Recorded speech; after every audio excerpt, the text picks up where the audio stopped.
Baik, kita mulai ya. Assalamualaikum warahmatullahi wabarakatuh. Selamat siang semuanya ya. Alhamdulillah kita bisa dipertemukan lagi pada kesempatan siang kali ini. Ini adalah pertemuan yang ke-11 ya, pada mata kuliah keperawatan dasar. Pada kesempatan kali ini saya akan menyampaikan materi terkait dengan pemenuhan kebutuhan oksigenasi, yang merupakan salah satu kebutuhan dasar yang paling vital ya, terkait dengan pemenuhan kebutuhan oksigen. Saya akan share materinya dulu.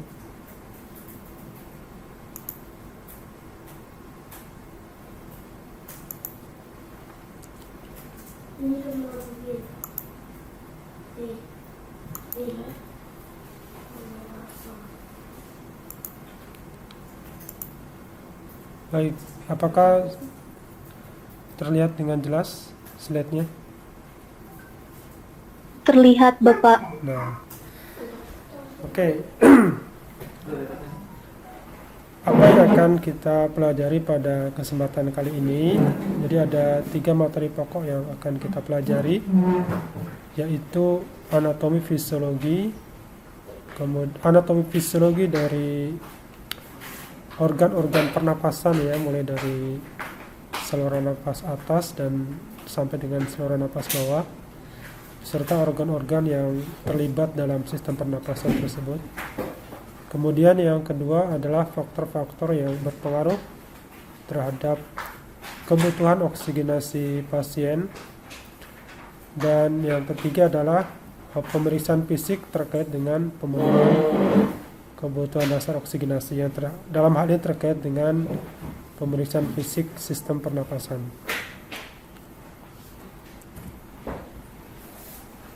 Ini adalah gambaran dari anatomi saluran pernapasan secara garis besar ya. Sebenarnya di gambar ini juga sudah ada detail-detailnya, tapi secara umum dibagi menjadi 2, yaitu saluran napas atas dan saluran napas bawah. Nah, detailnya seperti ini. Nah, ini saluran napas atas. Saluran dimulai dari hidung, kemudian paring, dan sini paring ya. Paring itu sebenarnya dia seperti pertigaan gitu, yang menghubungkan antara saluran hidung, kemudian mulut dan laring. Nah, laring di sini adalah pembukaan dari trakea yang merupakan saluran napas bawah. Yang merupakan dari saluran napas ya, trakea ini merupakan salah satu dari saluran napas atas. Jadi hidung, kemudian mendekati mulut, di sini ada faring, yang dikatakan juga ini sebagai reservoir dari udara ya, udara di belakang mulut, yang menghubungkan antara rongga antara saluran hidung, mulut dan laring. Kemudian laring di sini, kalau di sini ada keterangan laring and vocal fold, karena memang di dalam laring sendiri terdapat pita suara yang berperan penting dalam terbentuknya suara pada manusia. Dan berikutnya adalah trakea, yang merupakan kelanjutan dari laring. Nah, ini secara lebih jelas seperti ini. Di sini ada nasal passage. Ini adalah saluran hidung. Kemudian ada faring tengah-tengah ya, di situ ada tanda panahnya, dan laring. Di dalam laring sendiri di sini ada organ yang vital tadi ya. Ada yang namanya pita suara.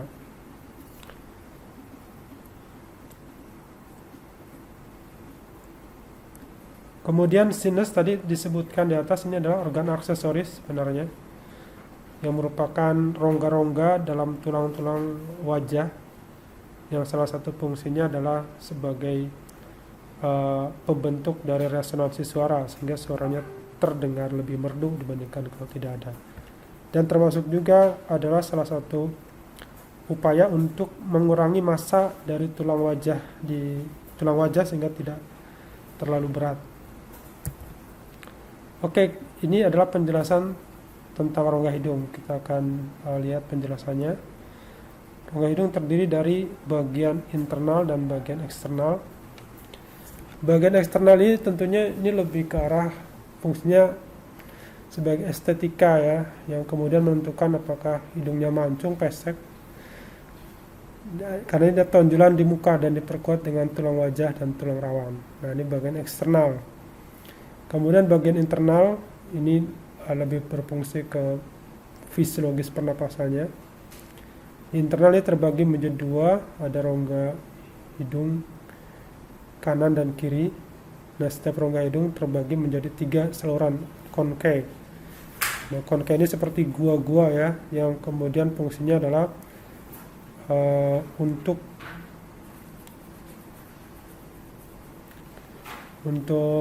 tempat udara yang masuk itu dikondisikan.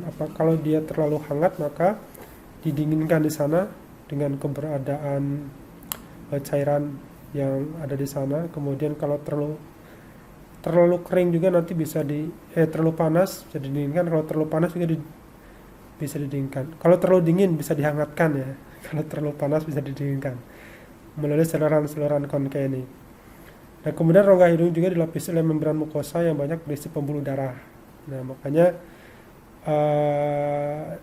di sini juga beresiko tinggi untuk terkena yang namanya mimisan atau epistaksis gitu ya, kalau terjadi benturan ke hidung. Nah, ini fungsi dari saluran pembuluh darah di sini juga adalah untuk menghangatkan udara yang masuk ke dalam saluran pernapasan sehingga tidak terlalu dingin ketika udara tersebut masuk ke paru-paru. Dan cairan mukus dikeluarkan secara terus-menerus oleh sel goblet. Nah, sel goblet ini memang fungsinya adalah untuk menghasilkan cairan. Nah, fungsi mukus itu sendiri kita tahu adalah di samping untuk mendinginkan udara, juga untuk menangkap kotoran-kotoran atau kotoran-kotoran yang melewati saringan dari bulu-bulu hidung ya.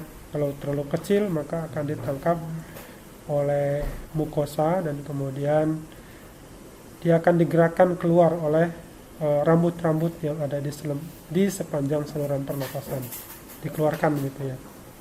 Baik itu nanti akan keluar dalam bentuk ingus gitu ya, atau kemudian juga bisa tertelan gitu. Peran rongga hidung dalam pernapasan dalam menyediakan saluran udara, kemudian menyaring dan melembabkan udara tadi ya. Dia menyediakan saluran udara, menyaring dan melembabkan udara dengan keberadaan bulu-bulu hidung ya. Jadi bulu-bulu hidung itu sendiri memang sangat bermanfaat. Kemudian apa ini? Nah, di dalamnya sendiri banyak ujung-ujung syaraf yang berfungsi untuk mendeteksi bau. Dan pada yang terkena COVID-19 ini kan ada gangguan pada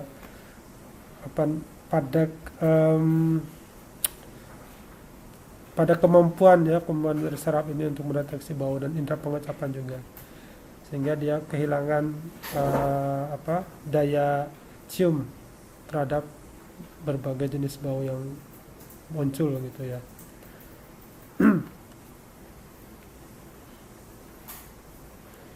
Dan ini juga jadi kemampuan dari saraf untuk mendeteksi bau juga akan berkurang jika di sana terlalu banyak mukus. Misalkan pada saat flu ya, selesma di sini banyak lendir sehingga akan mengurangi kemampuan seseorang untuk mendeteksi bau. Nah, ini gambaran secara besar dari saluran hidung ya. Nah, ini yang namanya konke ya. Ada labirin di sini, yang di sini dan di sini kan ada ada bulu-bulu hidung di sini yang kemudian dia fungsinya adalah untuk menangkap kotoran, dan di sini juga banyak pembuluh darah untuk menghangatkan, ada lendir juga untuk melembabkan ya sebelum dia masuk ke dari hidung ke faring ya. Sebelum dia sampai ke faring ini dikondisikan dulu di sini. Nah ini ada sphenoid sinus, kemudian sela tursika sinus ya ini.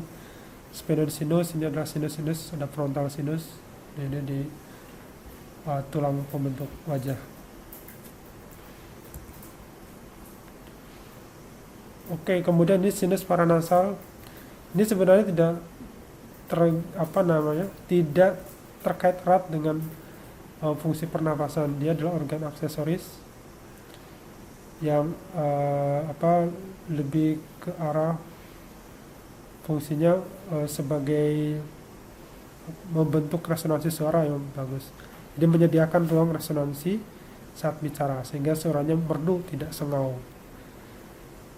Ada 4 pasang rongga tulang yang dibatasi. Jadi sinus ini merupakan rongga tulang.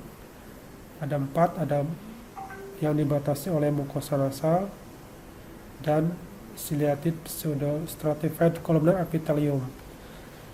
Rongga ini terhubung dengan rangkaian saluran atau rangkaian saluran ini bahasa latinnya ductus, kemudian menuju ke rongga hidung, dan dia akan selalu mengeluarkan cairan ya untuk menghasilkan mukosa. Dan ini kalau mampet itu menyebabkan ada yang namanya sinusitis ya, peradangan sinus, dan itu sangat menyakitkan gitu ya, bikin pusing dan sebagainya. Di sini ada 4 sinus, ada frontal, ethmoid, sphenoidal, dan maxillary. Namanya tergantung dari letak tulang di mana dia berada. Nah ini faring. Nah intinya adalah faring. Sementara tonsil dan adenoid ini adalah sebangsa kelenjar ya, kelenjar yang dia memiliki fungsi menghasilkan sistem imun. Tapi kalau dalam hal pernapasan yang diutamakan adalah faringnya. Jadi faring ini merupakan struktur seperti pipa yang menghubungkan rongga mulut, rongga hidung, dan laring. Ada beberapa istilah, ada namanya nasofaring, berarti kan nasal faring. Jadi dia ada di belakang dari hidung, di atas langit-langit. Kemudian ada orofaring, berarti kan di belakang mulut, di mana di sana ada tonsil ya. Kemudian ada laryngofaring, ini adalah perpanjangan dari tulang hyoid yang menuju kartilogi krikoid. Jadi ini yang kemudian berhubungan langsung dengan laring. Dan yang tidak kalah pentingnya adalah adanya organ epiglotis yang dia berperan dalam mengatur masuknya udara dan makanan. Jadi kalau dia pas menelan, maka jalan ke arah trakea ditutup, ke arah laring ditutup. Sementara kalau dia sedang bernapas biasa, maka dia akan menutup ke arah esofagus ya. Nah kemudian ada adenoid, ini ada tonsil ya, tonsil faringeal yang berlokasi pada atap nasofaring. Intinya dia berperan dalam sebagai nodus limfa ya, yang melindungi tubuh dari invasi kuman. Fungsi dari faring itu sendiri adalah pemisah saluran pernapasan dan saluran fungsi dari epiglotis. Jadi pemisah saluran pernapasan dan saluran pencernaan. Oke, kemudian kita ke laring. Laring ini yang di atas trakea ya, merupakan kartilago epithelium yang menghubungkan faring dengan trakea. Ingat faring itu tadi yang organ yang ada di atasnya. Terdiri dari epiglotis, ini adalah katup kartilago yang melindungi mulut laring, jadi supaya tidak tersedak. Kemudian ada glotis, ini adalah pembukaan di antara pita suara dalam laring. Kemudian ada pterygoid cartilago. Ini adalah struktur tulang rawan ya, kartilago tulang rawan yang paling besar, yang merupakan bagian dari jakun atau Adam apple yang laki-laki akan kelihatan ya. Kemudian ada cricoid cartilago, ini adalah cincin lengkap dari cartilago dalam laring di bawah tulang rawan tiroid. Kemudian ada arytenoid cartilago, ini digunakan dalam pergerakan pita suara bersama dengan thyroid cartilago. Jadi ini yang kemudian merupakan bagian dari proses pembentukan suara. Dan pita suara ini sendiri adalah merupakan ligamen yang dikendalikan oleh pergerakan otot yang memproduksi suara. Ini terdapat dalam laring. Jadi beberapa organ yang ada di dalam laring cukup banyak ya. Dimana yang penting ada epiglotis, kemudian ada pita suara. Fungsi utama dari laring ini adalah sebagai pembentuk suara, sementara fungsi yang lainnya adalah sebagai pelindung dari saluran pernapasan bawah. Oke, ini anatomi dari laring seperti ini. Dan jika dilihat dari atas seperti ini juga ini epiglotis tadi ya, yang melindungi saluran pernapasan pada saat seseorang menelan. Kemudian ini adalah pita suara dan trakea ya, yang merupakan saluran pernapasan yang ada di bawah laring.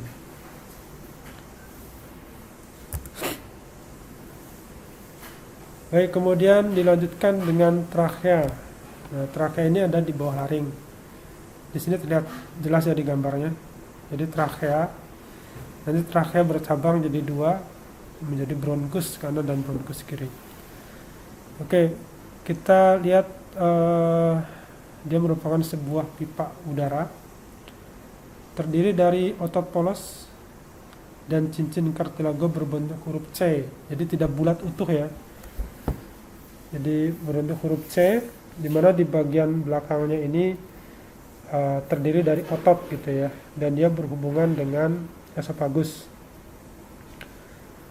Bagian cincin kartilago yang tidak komplit terdapat pada permukaan posterior. Jadi bagian belakangnya itu tidak bulat gitu ya, tapi pipih, karena di sana adalah otot, tidak ada tulangnya. Cincin kartilago ini berfungsi untuk mencegah kolaps atau kempes gitu ya. Jadi supaya trakeanya tidak kempes, maka terdapat struktur cincin berbentuk huruf C tadi. Fungsi dari trakea ini adalah menghubungkan laring dengan bronkus. Nah, jadi kita sekarang lanjutkan ke bronkus ya. Oke, ini adalah struktur lebih detail terkait dengan trakea. Nah, ini ada smooth muscle ya, ada otot polos. Nah, ini bagian posterior dari trakea. Sementara ini adalah yang B1 ini adalah cincin kartilago berbentuk huruf C. Oke, nah ini ada laring, kemudian ini adalah trakea. Baik, kita lanjutkan ke saluran napas bawah. Saluran napas bawah terdiri dari paru-paru yang di dalamnya terdapat bronkus. Nah, bronkus tadi adalah percabangan dari trakea. Jadi saluran napas bawah kita mulai dari organ yang namanya bronkus. Bronkus dan struktur alveoli. Nah, alveoli ini yang paling ujung ya, di mana di sana terjadi pertukaran gas.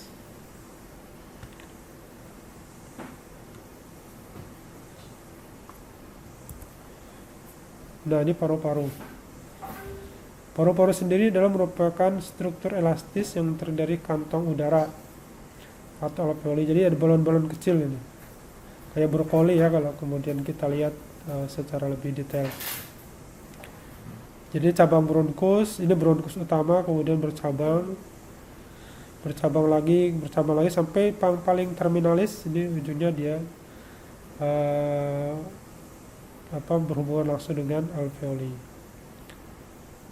Pergerakan paru-paru ya, jadi mengembang dan mengempis itu dibutuhkan dalam proses ventilasi. Apa itu proses ventilasi? Proses ventilasi adalah proses masuknya udara dari atmosfer sampai dia masuk ke alveoli, itu ventilasi. Ketika mengembang, tekanan di dalam paru-paru menjadi negatif, sehingga udara akan masuk ke dalam paru-paru. Ketika mengempis, tekanannya menjadi besar, sehingga dia akan mendorong udara keluar dari paru-paru. Dan paru-paru sendiri ya ada yang kanan ada yang kiri. Yang kanan ada 3 lobus, sementara yang kiri ada 2 lobus. Kenapa 2 lobus? Karena di sana ada organ jantung di sebelah kiri, sehingga kalau misalkan 3 lobus nanti akan terlalu penuh ya, akan menekan jantung sehingga mengganggu pemompaan jantung itu sendiri. Nah, ini pleura. Pleura meskipun tidak berhubungan langsung dengan proses pernafasan, tapi dia sangat berperan penting dalam melindungi paru-paru dari kemungkinan cedera. Seperti kita ketahui bahwa paru-paru ini merupakan organ yang bergerak, sehingga ketika setiap proses pergerakannya itu sangat berstrategi untuk terjadi pergesekan. Nah, untuk mengurangi daya gesek tadi, maka di bagian paling luar dari paru-paru tadi ada yang namanya lapisan visceralis, pleura. Nah, lapisan pleura sendiri ada 2, ada visceralis dan parietalis. Nah, di antara 2 lapisan pleura tadi ada ruangan. Nah, jadi ada rongga pleura yang isinya adalah cairan ya, cairan sebagai pelumas. Sehingga ketika paru-paru ini bergerak, maka pergerakannya itu menjadi licin gitu ya, sehingga mengurangi gesekan dengan organ-organ yang di sekitarnya, seperti itu. Nah, sehingga di sini pleura dibagi menjadi 2, ada visceralis dan parietalis. Visceralis ini melekat langsung dengan organ paru, artinya dia memang organ parunya sendiri, cuman letaknya paling luar. Sementara parietalis ini melekat langsung dengan torak, jadi bisa jadi dia bisa melekat dengan organ-organ di sekitar paru-paru. Nah, di antara kedua lapisan visceralis dan parietalis ini ada rongga pleura, di mana di dalamnya terdapat cairan pleura. Tujuannya adalah untuk memudahkan pergerakan paru, sehingga menghindari gesekan antara paru dengan toraks saat proses inspirasi dan ekspirasi. Lapisan ini sendiri akan Anda temui di organ bergerak lainnya, yaitu jantung. Di mana di jantung itu namanya perikardium ya. Nah, silakan nanti coba Anda pelajari perikardium. Nah, nanti bandingkan dengan pleura, di mana letak kesamaannya. Oke. Kemudian tadi paru-paru secara umum ya. Nah, ini di dalamnya kita akan berbicara tentang bronki dan bronkiolus. Ini merupakan cabang dari bronkus. Jadi terdapat beberapa pembagian bronkus dalam setiap lobus. Bronkus lobus terbagi ke dalam bronkus segmental ya. Ada 10 di kanan dan 8 di kiri. Jadi setiap segmen ini percabangi oleh cabang dari bronkus. Nama cabang bronkus yang berhubungan dengan segmen paru namanya bronkus segmental. Kemudian bronkus segmen tadi bercabang-cabang lagi di dalam segmennya menjadi subsegmental. Nah, bronkus subsegmental ini dikelilingi dengan jaringan ikat yang banyak mengandung arteri, limfatik, dan syaraf. Dan kemudian dari bronkus subsegmental ini akan terbagi lagi ke dalam cabang-cabang yang lebih kecil lagi, dan ini paling kecil, yaitu bronkiolus. Nah, bronkiolus ini adalah cabang dari bronkus yang tidak memiliki tulang rawan. Nah, kepatenan tergantung dari elastisitas otot polos dan tekanan alveolar. Jadi kalau yang di atasnya itu dia didukung oleh tulang rawan, maka kalau di sini tergantung dari elastisitas dari otot polos dan tekanan alveolar. Di sini di bronkiolus ini mengandung kelenjar submukosa yang menyelimuti lapisan dalam jalan napas.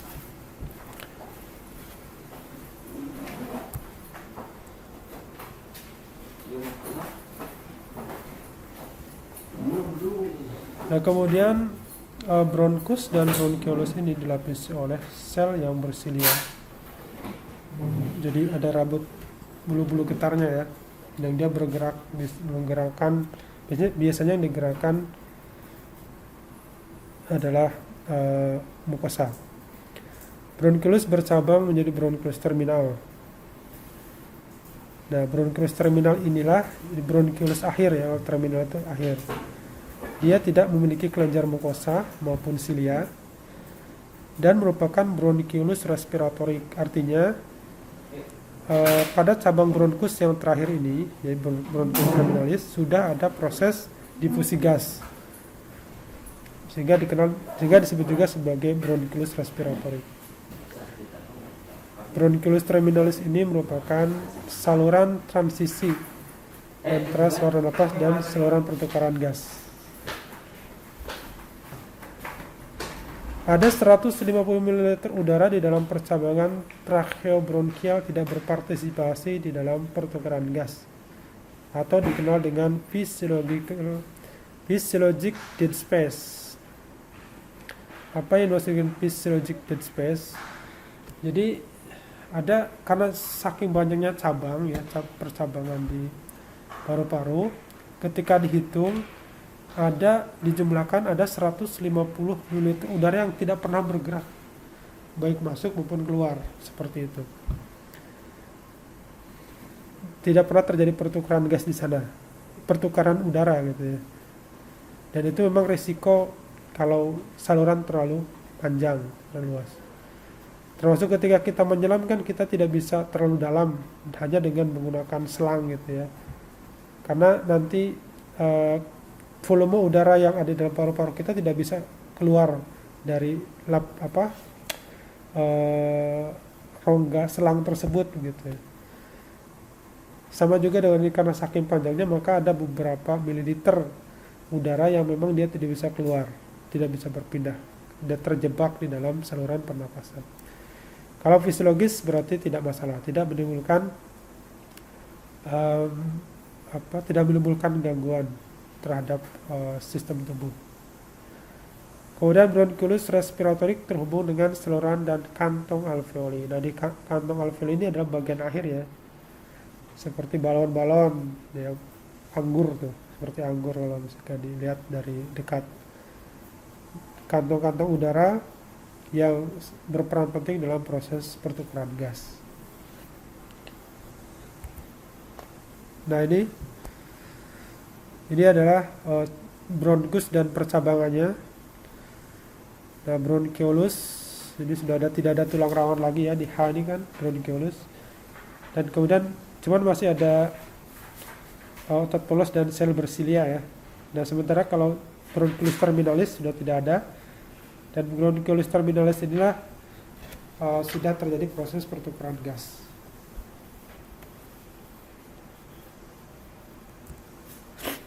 Oke, kita lihat di alveoli. Jadi alveoli ini adalah gelembung-gelembung gas ya, kantong yang berisi udara. Dan dia dikelilingi oleh arteri, oleh kapiler-kapiler ya, yang mengelilingi alveoli tadi, sehingga terjadi proses pertukaran gas di antara pembuluh darah kapiler dengan gas udara yang ada di dalam alveoli tadi, di mana oksigen dia akan masuk ke kapiler, sementara karbon dioksida akan masuk dari kapiler ke alveoli untuk dikeluarkan dalam bentuk ekspirasi. Nah, jumlah total dari alveoli ini ada 300 juta. Dan di sini proses terjadinya pertukaran gas. Kemudian luas total dari permukaan alveoli kira-kira ada 70 meter persegi.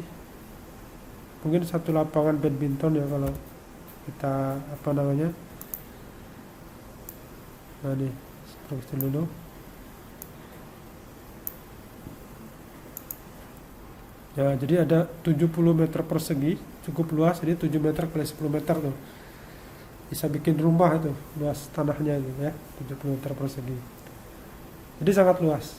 Sehingga ini semakin luas dari permukaan alveoli maka semakin banyak udara yang bisa diserap. Jadi lebih efektif. Ada 3 jenis sel alveoli, ada tipe 1. Sel tipe 1 ini berperan dalam pembentukan dinding alveoli, jadi dia kerangka dari alveoli itu sendiri. Kemudian sel tipe 2 dia berperan dalam memproduksi surfaktan.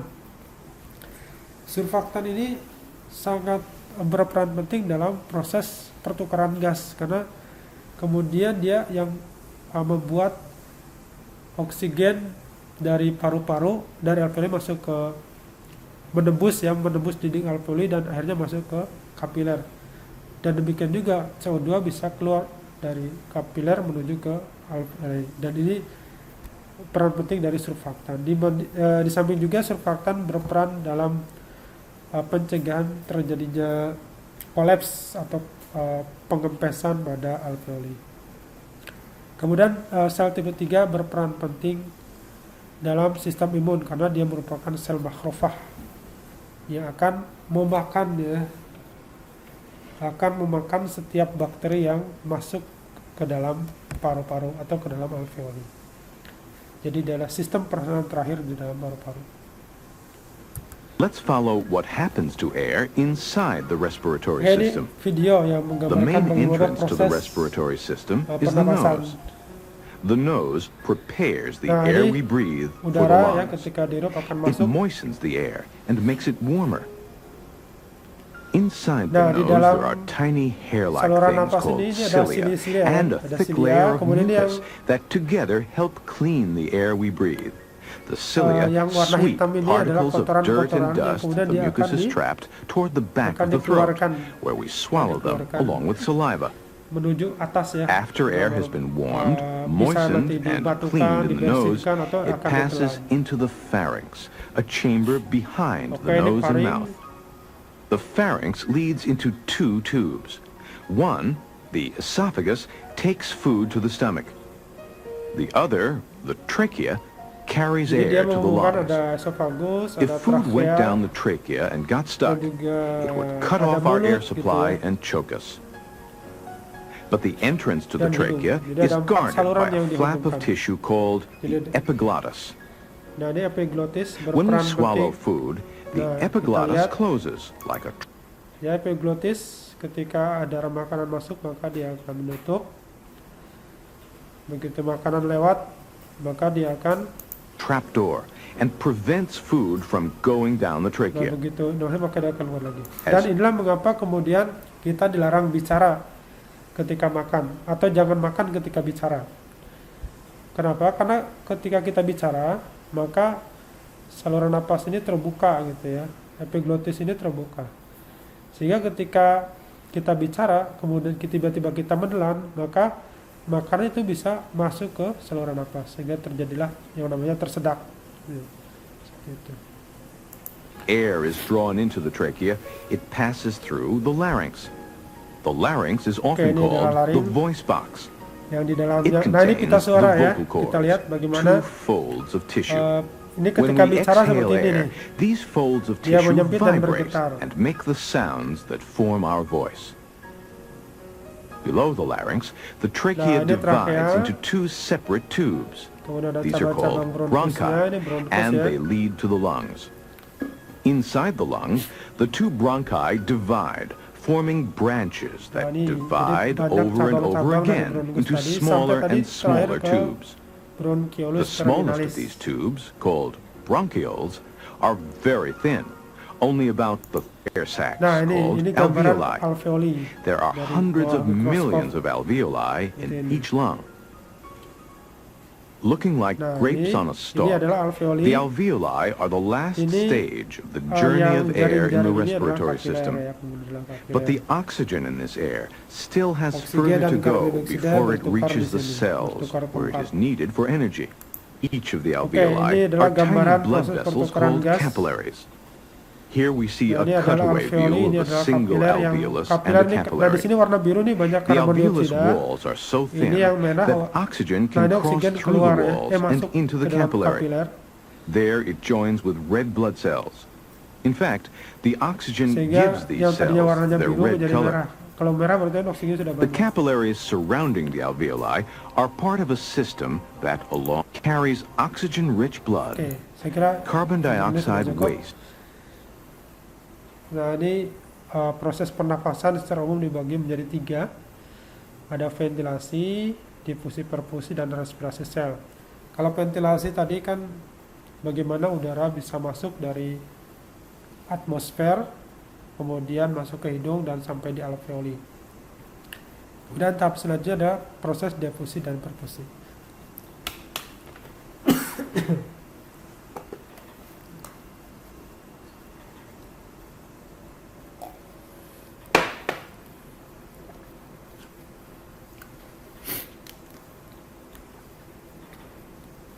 Nah, tahap difusi ini adalah proses pertukaran gas yang ada di alveoli. Sementara tahap perfusi ini adalah proses penyaluran oksigen dari paru-paru menuju ke seluruh tubuh. Dan tahap respirasi sel ini adalah tahap kemudian oksigen masuk ke dalam sel-sel tubuh yang dituju. Apakah itu sel di jantung, di otak, di paru-paru sendiri, atau di sel-sel otot misalnya. Kalau sebuah sel kekurangan oksigen maka dia akan mati. Kalau di otak tadi menimbulkan stroke, kalau di jantung menimbulkan serangan jantung ya. Kalau di ginjal menimbulkan gagal ginjal dan lain sebagainya. Jadi sangat penting pemenuhan kebutuhan oksigen ini karena bisa menimbulkan kematian sel. Oke, ini adalah proses ventilasi, adalah proses masuk dan keluarnya udara pernapasan dari atmosfer ke paru-paru ya, mulai dari hidung, kemudian faring, laring ya, ada pita suara di sana, kemudian ke trakea, bronkus, kemudian ada percabangan bronkus, ke bronkiolus, kemudian bronkiolus terminalis, baru ke alveoli. Proses ventilasi terdiri dari proses inspirasi dan ekspirasi. Proses inspirasi ini proses masuknya udara pernapasan ke dalam tubuh, yaitu khususnya ke alveoli. Sementara ekspirasi adalah proses keluarnya udara dari tubuh, yaitu dari paru-paru menuju ke luar tubuh. Faktor fisik yang mempengaruhi ya variasi tekanan udara. Jadi kalau tekanan udaranya tinggi di luar maka akan mempermudah masuknya udara ke dalam paru-paru. Sementara kalau tekanan udara di luar rendah maka akan menyebabkan seseorang sulit untuk bernafas. Contohnya di ketinggian ya. Jadi orang kalau naik gunung itu ada yang namanya zona adaptasi. Tapi saya lupa istilahnya apa tuh. Lama ya. Ada yang tahu nggak? Jadi setiap berapa ketinggian itu harus beradaptasi di sana ya. Selama sehari semalam lah ya. Kemudian baru dia bisa naik lagi. Karena kalau enggak dia akan akan mendapatkan masalah terkait dengan proses oksigenasi tadi. Dan demikian juga ya, ketika seseorang penyelam gitu ya, dia akan sampai ke kedalaman berapa, maka dia harus beradaptasi berapa lama di sana, baru kemudian dia turun lagi. Demikian juga ketika akan balik ke atas. Ya, karena ini terkait dengan tekanan udara. Tekanan udara ini sangat berpengaruh terhadap proses ventilasi tadi. Kemudian resistensi aliran udara. Resistensi itu mudah susahnya gitu ya.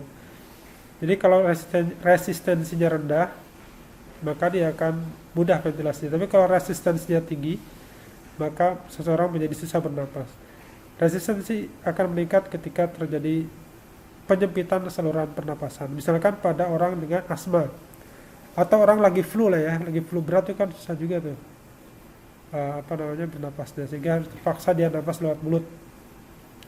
Kemudian compliance paru ini terkait dengan elastisitas dari dinding paru atau kemudahan seseorang untuk menggerakkan paru-paru. Misalkan cedera di dada, tulang dada itu juga akan menyebabkan gangguan compliance paru karena orang akan merasa sakit ketika dia menggerakkan pergerakan dadanya ya, proses inspirasi tadi. Nah, sehingga di sini compliance paru bisa menurun.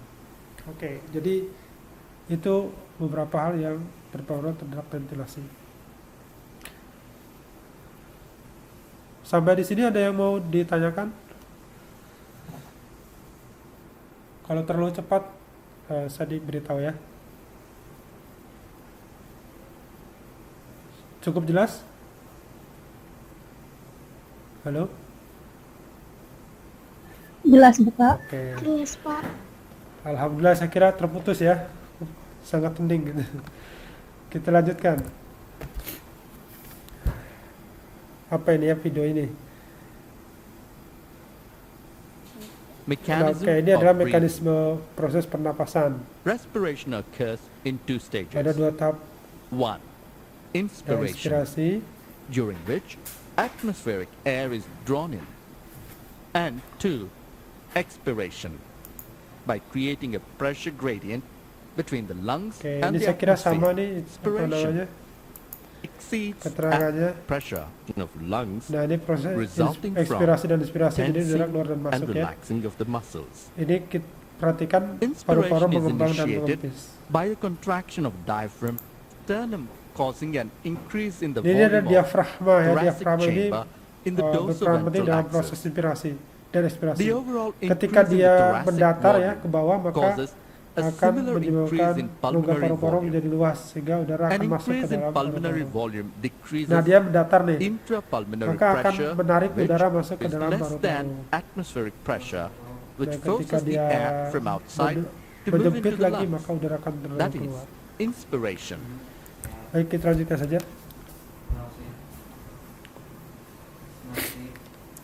Baik, nah ini adalah udara mengalir dari tekanan tinggi menuju tekanan darah. Ketika terjadi inspirasi ya, inspirasi itu proses pernapasan masuknya udara dari luar ke dalam paru-paru. Sebentar ya.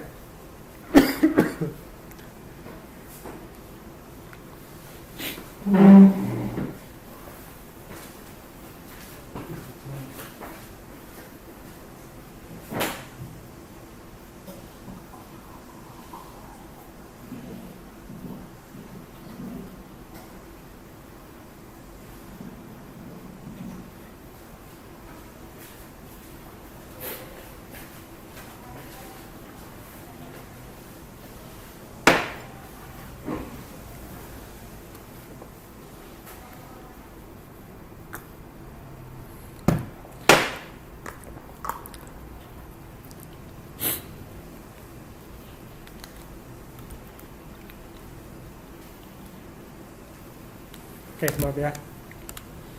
Baik, ini inspirasi, jadi proses masuknya udara dari luar ke dalam paru-paru. Di sini ada pergerakan diafragma. Tadi saya sudah tunjukkan ya bagaimana diafragma mendatar.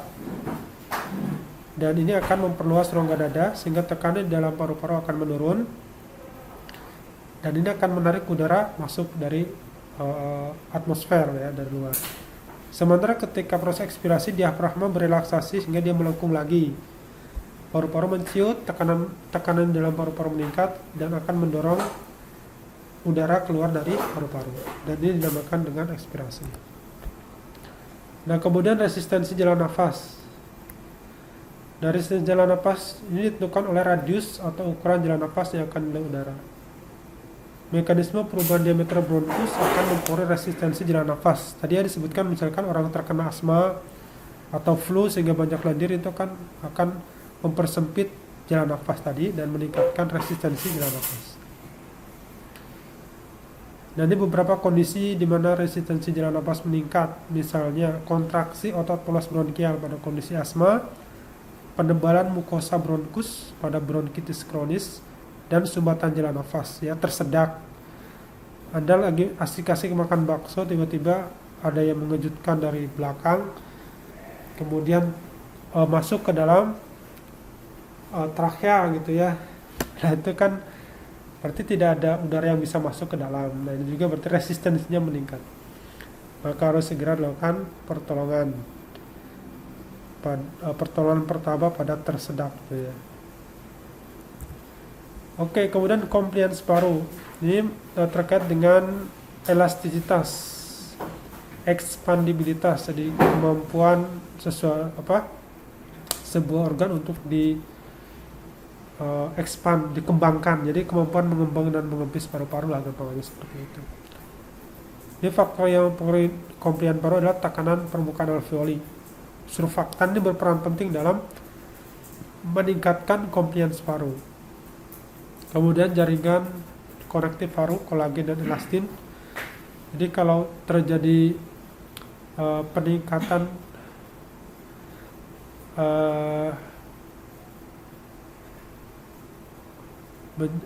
peningkatan kekakuan dari paru-paru, paru menjadi tebal gitu ya, elastisnya menurun, maka menyebabkan paru-paru sulit untuk dikembangkan, dan ini juga akan menyebabkan gangguan dari compliance paru. Jadi intinya compliance paru itu kemampuan mengembang dan mengempis paru-paru. Nah, di sini ada compliance normalnya adalah 1 liter per cm H2O. Nah, ini paru dan rongga torak dengan mudah dapat mengembang dan mengempis. Kemudian compliance bisa naik tinggi ketika paru-paru kehilangan elastisitas torak, overdistensi, jadi terlalu mengembang, sehingga compliance-nya jadi sangat tinggi, terlalu tinggi. Ini misalnya pada kondisi emphysema. Emphysema itu kondisi di mana saluran di antara alveoli itu menjadi melebar gitu ya, sehingga banyak udara yang terjebak di sana, tidak bisa keluar dari rongga alveoli tadi karena memang terlalu melebar, sehingga banyak terakumulasi udara di dalam paru-paru. Kemudian compliance turun ketika paru-paru dan torak menjadi kaku, entah itu karena penyakit atau mungkin karena traumatik ya. Misalkan pada pneumotorak, kemudian hematotorak. Pneumotorak itu menumpuknya udara di dalam rongga pleura, sehingga menyebabkan paru-paru terdesak, menjadi sempit dan susah untuk dikembangkan. Ini juga merupakan kondisi kegawat daruratan. Kemudian hematotorak. Nah, hematotorak ini sama dengan pneumotorak, tapi kalau pneumotorak isinya udara, hematotorak isinya darah. Kemudian ada efusi pleura. Nah, ini cairan ya, cairan di dalam pleura, tapi bukan darah ya, ini mungkin cairan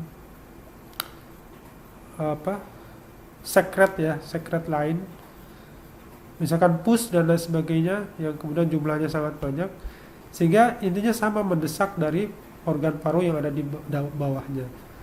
Kemudian ada edem pulmonar. Kemudian ada atelektasis ya. Atelektasis itu kondisi alveoli yang mengempis karena berbagai hal, berbagai penyebabnya. Kemudian ada fibrosis pulmonar. Nah, ini terjadi perubahan pada jaringan paru-paru, di mana jaringan paru-paru menjadi jaringan fibrosa, jaringan ikat yang susah untuk mengembang dan mengempis, sehingga paru-paru menjadi kaku. Paru-paru dengan penurunan compliance membutuhkan lebih banyak energi untuk melakukan inspirasi. Jadi orang menjadi susah bernapas, jadi berat untuk bernapas. Itu ciri dari compliance paru yang menurun. Kemudian difusi dan perfusi paru, ini terjadi pertukaran gas O2 dan CO2 antara alveoli dengan kapiler paru. Ini difusi ya. Ini proses pertukaran gas antara alveoli dengan kapiler paru. Nah, ini membran alveoli kapiler sangat ideal untuk tempat pertukaran yang luas dan tipis. Pertukaran gas terjadi karena perbedaan konsentrasi kedua gas antara alveoli dengan kapiler. Kita tahu ketika kapiler di paru-paru itu, dia banyak mengandung CO2 dan sedikit mengandung oksigen. Sementara udara di dalam alveoli kaya CO2 dan sedikit kaya oksigen dan sedikit CO2. Sehingga karena tekanan oksigen di dalam alveoli lebih tinggi dibanding tekanan O2 di dalam kapiler, maka O2 dari alveoli masuk ke kapiler. Sementara karena tekanan CO2 di dalam kapiler lebih tinggi daripada tekanan CO2 di alveoli, Hal ini menyebabkan CO2 dari kapiler masuk ke dalam alveoli, maka terjadilah pertukaran gas, oksigen diambil, CO2 dikeluarkan. Kira-kira begitu. Nah, sementara perfusi ini adalah proses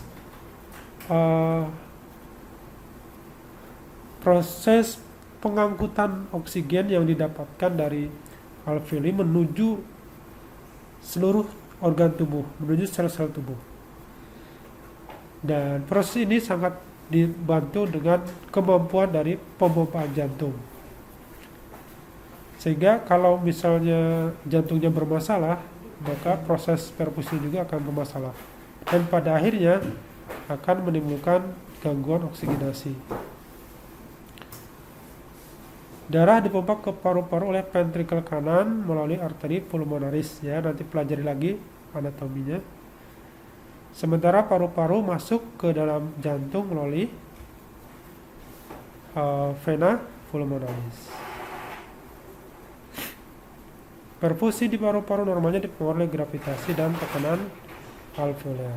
Pada penyakit paru, faktor yang mempengaruhi lebih bervariasi lagi gitu ya. Oke, kemudian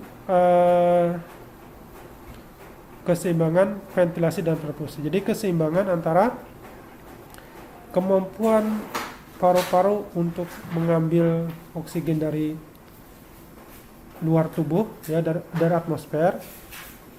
Kemudian perfusi, kemampuan dari tubuh untuk menyalurkan atau mengalirkan oksigen melalui darah ke seluruh tubuh. Nah, ventilasi ini dipengaruhi oleh kemampuan dari paru-paru, sementara perfusi lebih dipengaruhi oleh kemampuan jantung untuk memompa darah ke seluruh tubuh.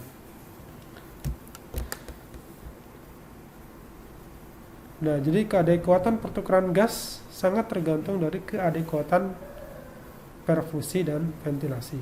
Jika salah satu terganggu, maka oksigenasi akan terganggu. Gangguan ventilasi terjadi pada kondisi sumbatan jalan nafas, gangguan compliance paru, ya. Ini gravitasnya apa ya? Lupakan saja ya. Jadi intinya terkait dengan kemampuan tubuh untuk yang mengganggu proses masuknya udara dari atmosfer ke alveoli, itu merupakan jenis dari gangguan ventilasi. Entah itu karena ada sumbatan jalan nafas, kemudian ada gangguan terkait dengan kemampuan untuk bernapas. Nah, itu adalah gangguan ventilasi. Sementara perfusi ini terkait dengan kemampuan dari tubuh untuk mengedarkan darah baik masuk ke paru-paru, untuk kemudian keluar dari paru-paru diedarkan ke seluruh tubuh. Misalnya gangguan perfusi, perubahan tekanan arteria pulmonar. Arteri pulmonar meningkat ketika terjadi peningkatan tekanan di dalam paru-paru. Tadinya misalkan ada peningkatan tekanan di paru-paru, misalnya pneumotorak ya, kondisi pneumotorak itu kan terjadi desakan pada paru-paru sehingga paru-paru menyempit, tekanannya di sana meningkat, otomatis dia akan menghambat masuknya darah dari jantung ke dalam paru-paru, seperti itu.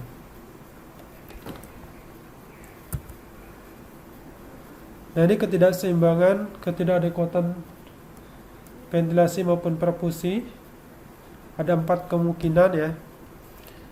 Ada yang pertama yang normal ya. Jadi rasio antara volume itu ventilasi, Q itu adalah perfusi ya.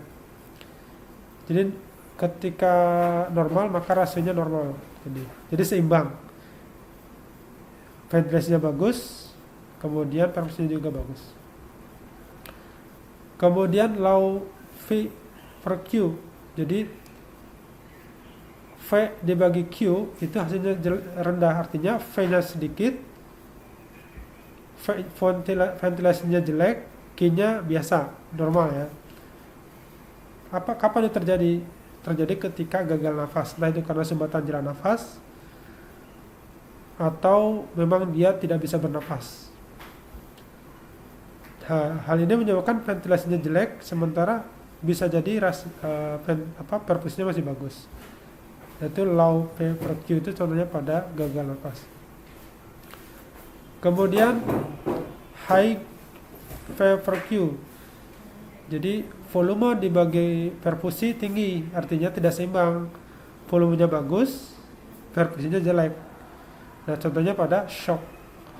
Artinya apa? Ventilasinya bagus, sementara darah yang mengalir ke paru-paru sedikit. Kapan itu terjadi? Ketika ada shock, di mana jumlah darah di dalam pembuluh darah menurun. Kemudian absence ventilasi and perfusi. Ini silent unit, jadi ventilasinya tidak masuk, kemudian perfusinya juga tidak ada. Di silent unit berarti kan bagian dari paru-paru yang tidak dapat oksigen maupun pembuluh darah.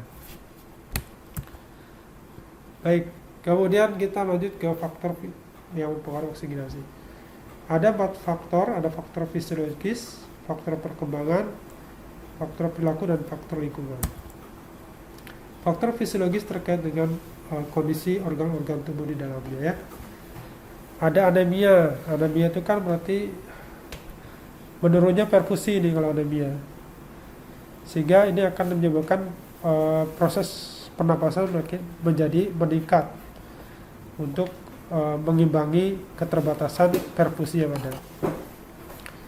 Kemudian obstruksi jalan nafas. Nah, ini menyebabkan tadi ya low PVQ karena aliran ventilasi menurun sementara perfusinya normal.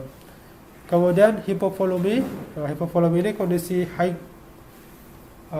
PVQ. Kenapa? Karena ventilasinya bagus sementara darahnya menurun yang mengalir ke paru-paru. Nah, kemudian metabolisme. Nah, metabolisme juga berpengaruh. Metabolisme meningkat, maka pernapasan juga meningkat. Contoh metabolisme meningkat adalah kondisi infeksi atau kondisi stres, itu metabolismenya meningkat. Kemudian pergerakan dinding dada. Nah, ini misalnya karena menurun pergerakan dinding dadanya, contohnya pada kondisi nyeri trauma pada dinding dada atau penebalan dinding dada, atau maksudnya paru-paru ya, penebalan paru-paru karena tadi ada penyakit fibrosis pada jaringan paru, dan lain-lainnya yang berpengaruh terhadap proses pergerakan di dada. Hal ini terkait dengan komplains paru, di mana elastisitas paru-paru dalam proses ventilasi sangat berpengaruh. Nah, kemudian ini berdasarkan perkembangan ya, otomatis bayi prematur, bayi biasa itu pernapasannya berbeda. Bayi prematur memiliki pernapasan yang lebih tinggi frekuensinya dibandingkan bayi biasa. Demikian juga bayi dibanding anak dewasa tua. Jadi mereka memiliki karakteristik pernapasan normal yang berbeda-beda. Bahkan pada dewasa pun, nah ini dipengaruhi lainnya nih. Berikutnya latihan ya, nutrisi. Dan nutrisi yang baik tentunya akan mempengaruhi bagaimana kemampuan oksigenasi seseorang. Gitu. Latihan fisik, di mana seorang atlet memiliki kapasitas paru yang lebih bagus dibanding orang biasa, sehingga mereka kemampuan perfusi ventilasi juga lebih bagus. Otomatis ketika misalnya dia dengan orang biasa dibandingkan melakukan aktivitas yang sama, ini kalau orang biasa ngos-ngosan, maka atlet biasanya belum sampai ngos-ngosan. Karena kemampuan tubuhnya untuk beradaptasi, oksigenasinya bagus. Kemudian perilaku yang lain, merokok, nah ini juga akan berpengaruh terhadap kemampuan paru-parunya. Kemudian dan penyalahgunaan obat-obatan terlarang yang berpengaruh terhadap kecemasan. Dia akan mempengaruhi kemampuan oksigenasi dia, termasuk obat-obat penenang itu kan resiko tinggi untuk mengalami depresi pernapasan. Jadi dia bisa mengalami gagal nafas. Nah, kemudian faktor yang lain adalah faktor lingkungan, tempat kerja yang tidak nyaman, otomatis dia menyebabkan peningkatan pernapasan ya, gelisah dan sebagainya. Suhu lingkungan, suhu yang panas otomatis akan meningkatkan frekuensi pernapasan. Ketinggian tempat dari permukaan laut juga demikian, semakin tinggi tempat kan semakin rendah lapisan oksigen, sehingga paru-paru semakin dipacu untuk bekerja lebih keras dalam memenuhi kebutuhan oksigen seseorang. Nah, ini adalah kapasitas dan volume paru. Di sini sebagai ukuran, dijadikan ukuran kenormalan fungsi sebuah paru-paru. Di sini ada volume tidal. Nah, ini volume tidal adalah volume udara yang diinhalasi secara normal, diinhalasi dan diekselasi secara normal ya, tanpa ada paksaan. Jadi napas biasa, bukan napas dalam. Ini 500 ml, jadi 5 sampai 10 ml per kilogram. Ada inspiratory reserve volume, jadi volume inspirasi cadangan. Maksimum volume udara yang bisa diinhalasi setelah kita bernapas normal. Oke, dan lain sebagainya ya. Silakan nanti Anda, ini tidak usah diterangkan, ini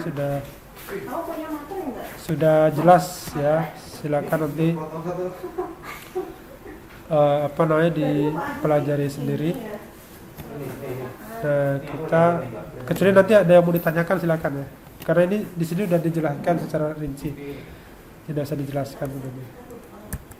Baik, nah terakhir kita ke pemeriksaan fisik pernapasan. Nah, pemeriksaan fisik pernapasan dibagi menjadi 4, ada inspeksi, ada auskultasi, ada palpasi, dan perkusi. Inspeksi ini sendiri adalah memeriksa dengan menggunakan indera penglihatan. Jadi dia mengamati bagaimana seseorang bernapas, apakah dia tampak sesak dan sebagainya. Kemudian auskultasi menggunakan organ pendengaran dengan menggunakan alat stetoskop, atau bisa jadi juga kalau dia juga bisa melakukannya tanpa menggunakan alat jika memang kelainan yang terjadi sudah berat gitu ya. Kemudian palpasi adalah pemeriksaan dengan menggunakan indera peraba. Sementara perkusi dengan, ini perpaduan antara peraba dengan pendengaran ya.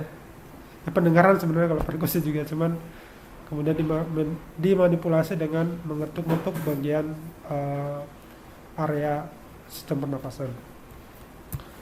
Oke, di inspeksi kita bisa melihat adakah pernapasan cuping hidung. Jadi bagian ujung hidungnya mengempis gitu ya. Ini bisa terjadi pada orang yang memang susah untuk bernapas atau pernapasannya berat. Kemudian kita juga bisa melihat simetrisitas pergerakan di dada pada saat seseorang bernapas. Perhatikan apakah ada pengembangan yang berbeda antara dinding dada kanan dan kiri, seperti itu. Kemudian retraksi dinding dada ini berkaitan dengan pernapasan cuping hidung biasanya ya. Nah, lihat tuh, kalau misalkan orang lagi bernapas berat tuh, maka terlihat tulang-tulang dadanya semakin menonjol ya ketika dia misalkan ada proses inspirasi dan tampak berat dan sesak. Nah, itu menunjukkan adanya gangguan pernapasan. Kemudian ada defisiensi trakea. Nah, trakea itu yang di bagian leher ya. Apakah itu bisa diraba juga sebenarnya, diraba atau sambil infeksi, dan juga perpaduan antara infeksi dengan palpasi. Maka bisa kita lihat apakah ada deviasi ke kanan dan ke kiri, artinya bengkok ya, miring ke kanan atau ke kiri. Nanti bisa Anda googling aja ya deviasi trakea, gambarannya seperti apa. Nah, ini terjadi pada kondisi tension pneumotorak ya. Pneumotorak sendiri kan merupakan kondisi di mana terjadi penumpukan udara di dalam rongga pleura sehingga akan meningkatkan tekanan di daerah tersebut dan mendesak paru-paru ya, sehingga paru-paru menjadi semakin sempit dan akan menggeser mendorong paru-paru yang normal, sehingga kalau misalnya tension pneumotorak yang ada di sebelah kiri, maka deviasi trakea akan bergeser ke arah kanan seperti itu. Kemudian dari inspeksi juga bisa melihat bentuk dinding dada. Ada normal chest ya, yang yang bentuknya tentunya ya antara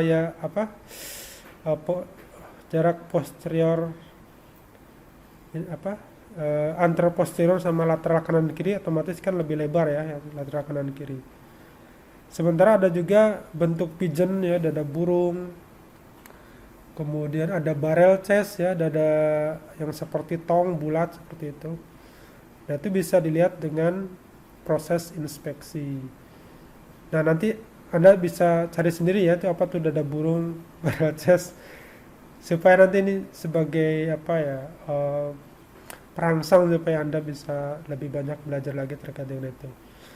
Kemudian inspeksi juga dapat kita bisa melihat ekspansi dinding dada.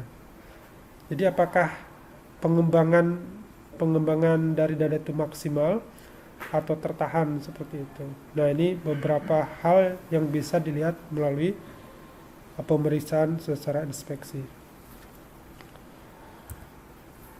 Nah, kemudian berikutnya teknik auskultasi ini menggunakan alat stetoskop ya. Di sini kita bisa bisa dengan menggunakan alat stetoskop, bisa juga tidak gitu ya. Semakin berat kondisi seseorang maka akan semakin mudah untuk dideteksi tanpa menggunakan alat.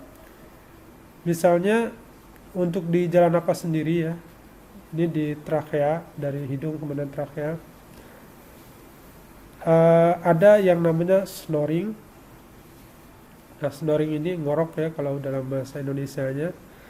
Ini kondisi di mana jalan napas tertutup sebagian, biasanya oleh lidah jatuh ya. Kemudian atau juga sebagai menandakan bahwa orang mengalami penurunan kesadaran. Kemudian ada gargling. Gargling ini adalah suara napas seperti orang berkumur.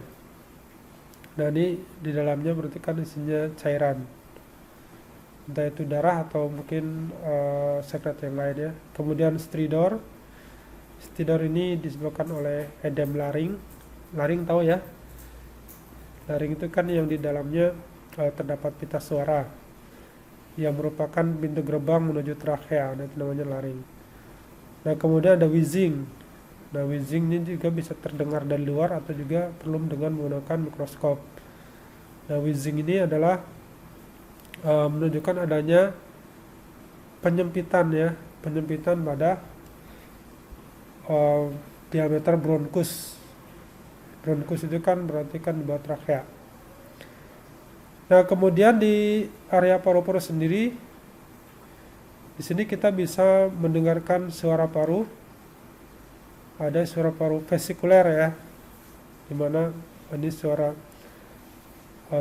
paru-paru yang halus yang menunjukkan adanya proses masuk keluarnya udara di dalam saluran paru-paru. Kemudian ada ronki ya, dimana sangat menunjukkan adanya kelainan, banyaknya cairan. Kemudian ada sucking chest wound. Nah, ini kelainan dimana ada open pneumotorak. Dan bisa juga silent gitu ya. Silent itu tidak terdengar apapun. Nah, ini bisa disebabkan karena adanya sumbatan pada paru-paru ya, pada cabang paru-paru. Misalkan sumbatan pada bronkus kanan, bronkus kiri. Ini menyebabkan udara tidak bisa masuk ke dalam paru-paru tersebut. Akibatnya tidak terdengar adanya udara masuk dan keluar. Dan yang terakhir adalah infeksi lagi. Nah, perkusi. Nah, perkusi ini menggunakan ketukan ya dengan menggunakan jari pada area paru. Di sini ada redup, ada redup, ada sonor dan hipersonor. Redup ini suaranya tidak bergema ya, duk-duk gitu.